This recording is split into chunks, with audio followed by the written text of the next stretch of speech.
Most of us take a sociology course in order to fulfill a college requirement, but it can actually be a great area to major in. Sociology is the study of human social life, and it helps give us a better understanding of why we think and behave as we do.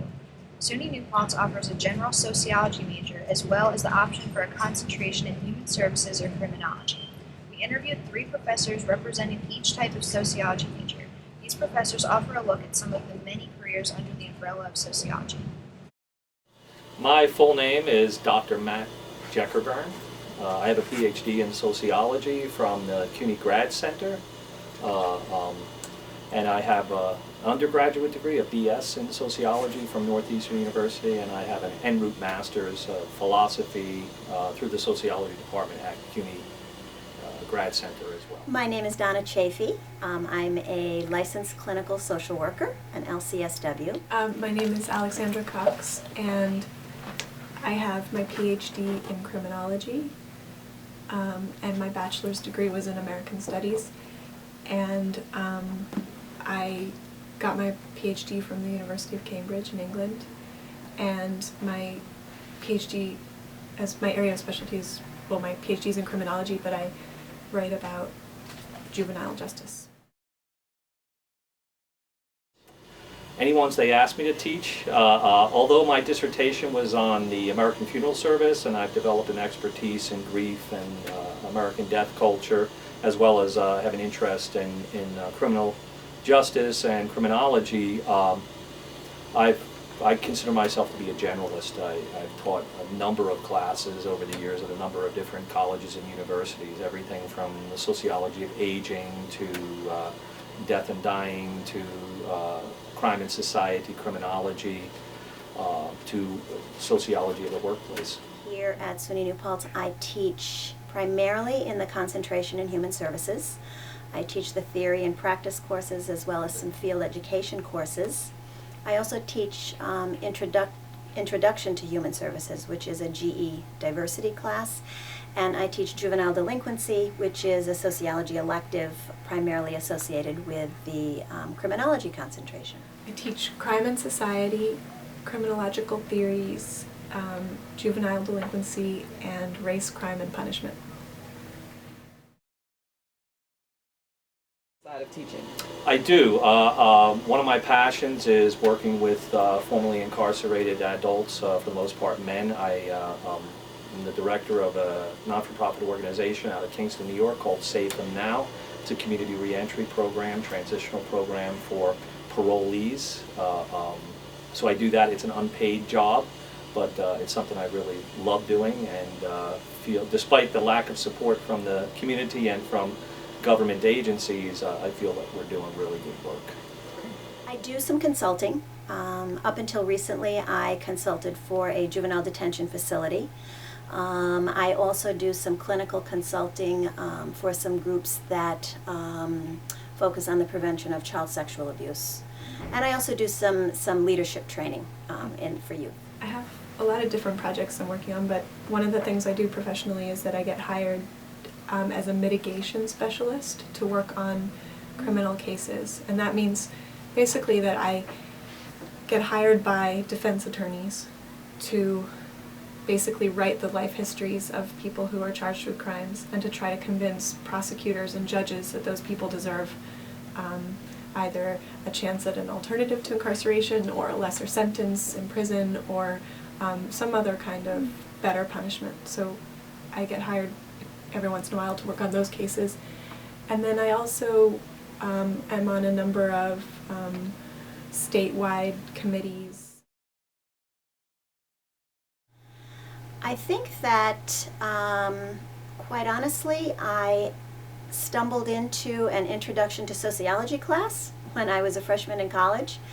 And that was my first exposure to sociology, and I liked it. And so I took some more sociology classes, and then I had the opportunity to choose a concentration. So my bachelor's degree is in sociology with a concentration in social work. I did an internship in that concentration and was hooked. So I think it wasn't a conscious decision. It was sort of just a path I sort of followed and found a fit.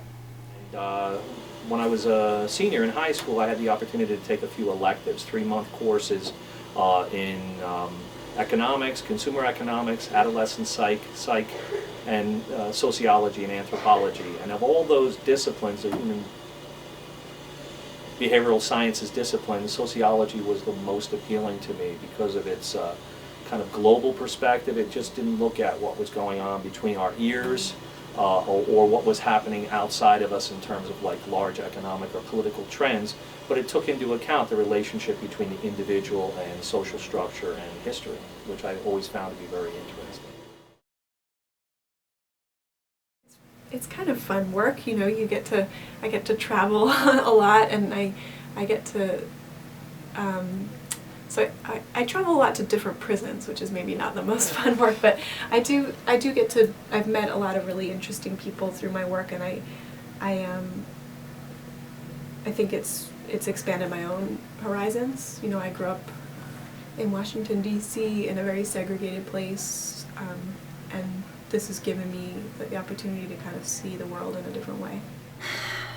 That's a hard question. As I mentioned, I am a social worker. So I think that in my professional career as a social worker, I found tremendous personal satisfaction. I like to work with groups. I like to work with families. I've also done a lot of work with individuals. And I think that I've found myself in a field, both social work and sociology, where I'm never bored. I'm never bored. There's always something new to learn. There's always a new challenge. And I think that I can say I have never regretted my career choice. And not a lot of people can say that. You start with the sociological imagination. You got to start there. And you know, the sociological imagination is the title of a book published in 1959 by C. Wright Mills, one of these kind of radical or maverick sociologists. Okay, and he tried to return to the roots of sociology and look at things from a macro perspective, but also introduced a sociological perspective that allows individuals to see the relationship between their own personal issues or troubles and how that relates to social structural forces and historical forces, okay? To think about the externality of social and cultural forces and how that affects our behavioral choices. It's a hard question because there's so much that's important, and even now I think about more things. But I think for me, I'm most interested in something that actually one of the first sociologists, who's W.E.B. Du Bois, he wrote about, which is this issue about the question of fairness in the criminal justice system. And what he wrote about were the early days of kind of after slavery, the criminal justice system and the deep levels of unfairness that African Americans experienced in the system. And he wrote about how that has consequences for the way that people feel about the system and decide to engage with the system. Useful. Sociology is relevant. Oh my God, that's a really hard question. In one word, transformative. As we saw from the interviews, there are a multitude of careers in sociology to choose from. Some areas to pursue a career in sociology include social services, community work, corrections, business, college settings, health services, publishing, journalism and public relations, government services, and teaching. Of these areas, there are literally hundreds of career paths. Forms of employment are growing both in number and significance. A degree in sociology will not be a waste of time, so choose sociology.